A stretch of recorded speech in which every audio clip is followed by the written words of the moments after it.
नमस्कार दोस्तों, welcome to our YouTube channel great books great life. आज हम आपके लिए लेकर आए हैं रॉबर्ट कियोसाकी की book rich dad poor dad की audio book summary. Robert Kiyosaki एक अमेरिकी इन्वेस्टर, बिजनेसमैन, ऑथर और प्रोफेशनल स्पीकर। इनका जन्म एक नॉर्मल फैमिली में हुआ। रॉबर्ट के डैड की अच्छी जॉब होने के बावजूद उनकी फैमिली फाइनेंशियल स्ट्रॉन्ग नहीं थी। इसी नॉर्मल फैमिली में जन्मे रॉबर्ट किस प्रकार मिलीनियर बने वो हम पता करेंगे उनकी book rich dad poor dad से, जो कि एक बेस्ट सेलिंग बुक रही है, जिसकी अब तक 32 मिलियन कॉपीज़ बिक चुकी है। रॉबर्ट का जन्म हवाई में हुआ। बचपन में वो जिस स्कूल में जाते थे वहाँ मोस्टली अमीरों के बच्चे ही पढ़ते थे। उन बच्चों और रॉबर्ट के बीच दूरियां रहा करती थी। उनके पास न्यू टॉयज़ और साइकिल्स का कलेक्शन हुआ करता था, पर रॉबर्ट के डैड उसे कहा करते थे हम उन्हें नहीं खरीद सकते। जब रॉबर्ट अपने डैड से अमीर बनने के उपाय पूछता था तो रॉबर्ट के पापा, जो कि एक एक्सीलेंट पीएचडी के साथ अच्छी जॉब किया करते थे, कहते थे बेटा अच्छे से पढ़ाई करो, अच्छी डिग्री लो और एक अच्छी सिक्योर जॉब करो। यह रॉबर्ट के पुअर डैड थे, जिन्होंने बहुत पढ़ाई की और बाद में एक अच्छी जॉब करने लगे, लेकिन फाइनेंशियली कभी स्ट्रॉन्ग नहीं हो पाए। रॉबर्ट का एक फ्रेंड था माइक, उसके डैड को, जो कि 8th पास थे, लेकिन फाइनेंशियल स्ट्रॉन्ग होने से ऑथर उन्हें रिच डैड कहते थे। एक तरफ रॉबर्ट के पुअर डैड उसे कहते थे हम उसे नहीं खरीद सकते या हम इसे नहीं खरीद सकते। दूसरी तरफ उनके रिच डैड कहा करते थे सोचो हम उसे कैसे खरीद सकते हैं। एक तरफ पुअर डैड कहा करते थे पैसा ही सारी समस्याओं की जड़ है, तो दूसरी तरफ उनके रिच डैड कहा करते थे पैसा न होना ही सारी समस्याओं की जड़ है।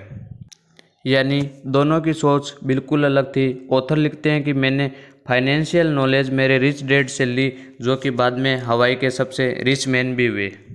और उन्हीं सीक्रेट्स जो ऑथर को रिच डैड ने बताए थे, उन्हें ही ऑथर ने rich dad poor dad book में हमारे साथ शेयर किए और आज हम उन्हीं सीक्रेट्स को जानेंगे। लेकिन उससे पहले आप हमारे चैनल को सब्सक्राइब अवश्य कर लें। हम इस चैनल पे बुक्स, समरीज़ व वर्ल्ड की सबसे अच्छी बुक्स में से ग्रेट आइडियाज़ लाते रहते हैं, जो आपकी लाइफ में वैल्यू ऐड कर देंगे। और नए वीडियोस की नोटिफिकेशन के लिए बेल आइकन ज़रूर प्रेस करें। तो चलो शुरू करते हैं। हमारा पहला पॉइंट है फाइनेंशियल लिटरेसी। अमीर लोगों को पैसों की समझ होती है, वे कभी पैसों के लिए काम नहीं करते बल्कि पैसों से अपना काम करवाते हैं, जबकि गरीब व मिडिल क्लास लोग सारी उम्र पैसों के पीछे ही भागते रहते हैं और कभी अमीर भी नहीं बन पाते। इसका सबसे बड़ा कारण यह है कि वे लोग कभी पैसों की समझ नहीं लेते और बस हमेशा पैसों के लिए ही काम करते रहते हैं। वे जिस मालिक के लिए काम करते हैं उसी का काम आसान करते रहते हैं। उनके पास पैसे तब तक आते हैं जब तक वे काम करते हैं, लेकिन अमीरों ने पैसों की समझ ले ली है। वे अपने कमाए पैसों से पैसे बनाते हैं। वे अपने पैसों को इन्वेस्ट करते हैं किसी कंपनी का स्टॉक या शेयर खरीदकर या कहीं और।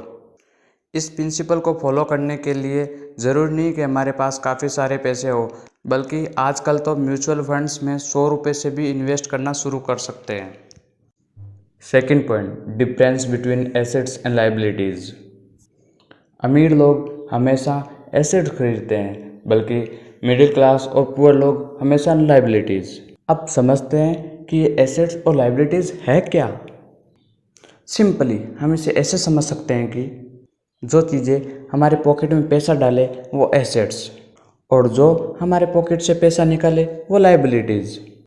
अमीर लोग इसलिए अमीर होते हैं कि वो हमेशा एसेट्स खरीदने में फोकस करते हैं, जबकि मिडिल क्लास लायबिलिटीज़ को एसेट्स मानकर खरीदते हैं। वो अपने घर को अपना सबसे बड़ा एसेट्स मानते हैं, लेकिन वो एक लायबिलिटीज़ है जो हर महीने कुछ पैसे उनके जेब से निकाल लेता है। इसी तरह हमारी कार, मोबाइल एक्सेट्रा लायबिलिटीज़ ही है। हालांकि हम इनको रेंट पे दें तो ये एसेट्स हो सकते हैं। आजकल के ज़माने में टेक्नोलॉजी की वजह से एसेट्स बनाना और भी आसान हो गया है। अगर आपने एक बुक लिखी है वो भी एक एसेट है। अगर आप एक ऐप बना दें तो वो भी एक एसेट है। इवन एक यूट्यूब चैनल भी एक एसेट है, जो कि एक बार काम करने के बाद हमेशा हमें पैसिव इनकम देता रहता है। Third point, cash flow. Author में बुक में कैश फ्लो के बारे में बताते हैं। ऑथर के अनुसार एक गरीब आदमी का कैश फ्लो कुछ इस प्रकार होता है। जब उसको पैसे मिलते हैं तो उसके पैसे उसके ज़रूरी खर्चों में ही ख़त्म हो जाते हैं। एक मिडिल क्लास का कैश फ्लो थोड़ा सा अलग होता है। उसे पैसे मिलते हैं, वो पैसे ज़रूरी खर्चों और लाइबिलिटीज़ में ख़त्म कर देता है। और अब देखते हैं अमीरों का कैश फ्लो। उन्हें पैसे मिलते हैं, वो उन पैसों से एसेट बनाते हैं और फिर उन एसेट्स से बने पैसों से खर्चा करते हैं। इसलिए वो अमीर बनते जाते हैं क्योंकि उनके इनकम के सोर्स बढ़ते जाते हैं। अगर आपको अमीर बनना है तो इस बात को हमेशा याद रखें कि आप कितने एसेट्स बना रहे हो। Fourth point, understand the power of corporation. अगला प्रिंसिपल ये है कि आपको कॉरपोरेशन के पावर को समझना होगा। गवर्नमेंट आजकल स्मॉलर बिजनेस और स्टार्टअप के लिए टैक्स बेनिफिट देती है। इस तरीके से कंपनियां बहुत पैसा बचाती भी है। अब एक एग्जांपल से समझते हैं। मान लीजिए कि आपने एक महीने में 60,000 रुपये कमाए। अब ये भी मान लीजिए कि गवर्नमेंट ने उस पर 10,000 रुपये टैक्स ले लिए। दूसरी तरफ यही 60,000 रुपये आपने एक कंपनी के थ्रू कमाए। अब आप अपने 10,000 जो पहले टैक्स में जा रहे थे, अब आप उसे अपने बिजनेस को ग्रो करने में लगा सकते हैं और उसके बाद में फिर जो बचेगा उसमें से आपको गवर्नमेंट को टैक्स देना होगा। यह सब लीगल है और दुनिया के लगभग देशों में कॉरपोरेट को टैक्स बेनिफिट मिलते ही हैं। ऑथर अपनी बुक में लिखते हैं कि अमीरों से ज़्यादा टैक्स मिडिल क्लास पे करते हैं। और आज का हमारा लास्ट लेसन ये है कि आप जितनी स्किल एक्वायर कर सकते हो आपको कर लेनी चाहिए। जितनी स्किल्स और नॉलेज आपके पास होगी उतना ही पैसा आप कमा पाओगे। पर यह ज़रूर ध्यान रखना कि वो प्रैक्टिकल नॉलेज होना चाहिए। वो बस किताबी नॉलेज ना हो जिसको आप कहीं अप्लाई नहीं कर सको। इसीलिए ऑथर ने हमें कहा है इस बुक में कि हमें सीखने के लिए काम करना चाहिए, ना कि पैसों के लिए। जब आप अपनी स्किल्स और नॉलेज बढ़ा लोगे तो पैसा अपने आप ही आपके पास चला आएगा।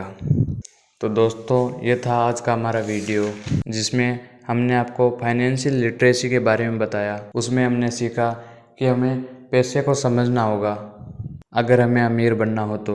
दूसरा हमारा पॉइंट था difference between assets and liabilities. इस पॉइंट से हमने सीखा हमें अपना फोकस एसेट बनाने में रखना चाहिए। थर्ड पॉइंट कैश फ्लो के बारे में था जिसमें हमने पुअर, रिच और मिडिल क्लास तीनों के कैश फ्लो को समझा था। फोर्थ पॉइंट में हमने कॉरपोरेशन की ताकत को समझा था। अगर हमें अमीर बनना है तो कॉरपोरेशन की ताकत को समझना होगा। हमें समझना होगा कि टैक्स कहाँ देना है और कहाँ से हमें टैक्स बचाना है। इसमें ऑथर लिखते हैं कि अमीर ज़्यादा टैक्स नहीं देते जबकि मिडिल क्लास अपनी ज़िंदगी का बहुत सा हिस्सा सिर्फ गवर्नमेंट और अन्य जगह का टैक्स भरने के लिए ही खर्च कर देते हैं। और हमारा लास्ट पॉइंट था एक्वायर स्किल्स। हमें जितनी हो सके उतनी स्किल्स एक्वायर कर लेनी चाहिए जो हमारे ज़िंदगी भर काम आती है और वही चीज़ होती है जो पैसों को हमारी तरफ अट्रैक्ट करती है। तो दोस्तों, वीडियो लाइक करना ना भूलें। मिलेंगे फिर किसी नई बुक की ऑडियो बुक समरी के साथ। और हाँ, डिस्क्रिप्शन में आपको इस बुक का परचेजिंग लिंक मिल जाएगा, वहाँ जाके आप बुक को खरीद सकते हो। आपने हमें ध्यान से सुना, उसके लिए आपका बहुत बहुत धन्यवाद।